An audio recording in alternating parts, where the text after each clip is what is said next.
Hi అండి, అందరికీ నమస్కారం. Welcome to my YouTube channel. ఈ వీడియోలో ఉద్యోగుల బకాయిలపై సంచలనమని 30 రోజుల్లోగా చెల్లింపులు ఏవి ఉద్యోగుల బకాయిల సమాచారం గురించి అయితే తెలుసుకుందాము. వీడియో ఎక్కడగా స్కిప్ చేయకుండా ఎండ్ వరకు చూసేయండి. అప్పుడే పూర్తి ఇన్ఫర్మేషన్ అర్థమవుతుంది. అలాగే వీడియో నచ్చినట్లయితే లైక్ చేయండి. ఇంకా సబ్స్క్రైబ్ చేసుకున్నట్లయితే మన ఛానల్ని సబ్స్క్రైబ్ చేసుకోవడం ద్వారా నేను చేసే ప్రతి ఒక్క వీడియో మీ వరకు రీచ్ అవుతుంది. ఇంకా వివరాల్లోకి వచ్చినట్లయితే పెన్షన్ కానుక కాదు, హక్కు అనేది చెప్తున్నారండి. సుప్రీంకోర్టు ఇచ్చిన హామీని అమలు చేయరా? ఏపీ, తెలంగాణ తెలుగు రాష్ట్రాల్లో అకాడమీలపై హైకోర్టు ఆగ్రహం వ్యక్తం చేసింది. బకాయిలన్నీ కూడా 30 రోజుల్లో చెల్లించాలని అయితే హైకోర్టు ఆదేశాలు జారీ చేసిందండి. తదుపరి విచారణ 27కు వాయిదా వేసింది.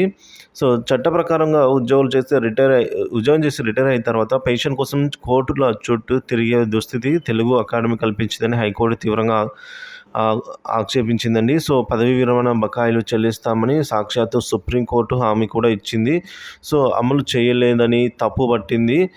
వీరు ఇంతవరకు జాప్యం చేసినందుకు వారిని అయితే తప్పు పట్టింది ప్రభుత్వాన్ని. పెన్షన్ అంటే ప్రభుత్వం ఇచ్చే కానుక కాదు, అది రిటైర్ ఉద్యోగుల హక్కు అని సుప్రీంకోర్టు స్పష్టం చేసింది. రాష్ట్ర విభజన తర్వాత రిటైర్ అయిన ఉద్యోగులకు పెన్షన్తో పాటుగా పదవీ విరమణ ప్రయోజనాలు కల్పించాల్సిందేనని తెలంగాణ, ఏపీ రాష్ట్ర తెలుగు అకాడమీలను ఆదేశించిందండి సుప్రీంకోర్టు.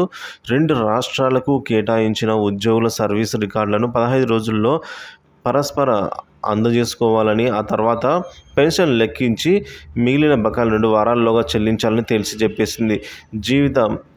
జీవిత చరమాగంలో అయితే ఉన్న పెన్షనర్లు 6% వడ్డీని ఇంట్రెస్ట్ కలిపి అర్హులైన వారందరికీ ఇవ్వాలని పేర్కొంది. పెన్షన్, ఇతర రిటైర్మెంట్ బెనిఫిట్స్ చెల్లింపులపై 2 రాష్ట్రాలు నివేదిక సమర్పించాలని అయితే నోటీసులు జారీ చేసింది. ఆ నివేదికలు పరిశీలించిన నిమిత్తం తదుపరి విచారణను జూన్ 27వ తేదీకి అయితే వాయిదా వేసింది. ఉమ్మడి రాష్ట్రంలోని తెలుగు అకాడమీ 2022 మే 1న విభజించారు.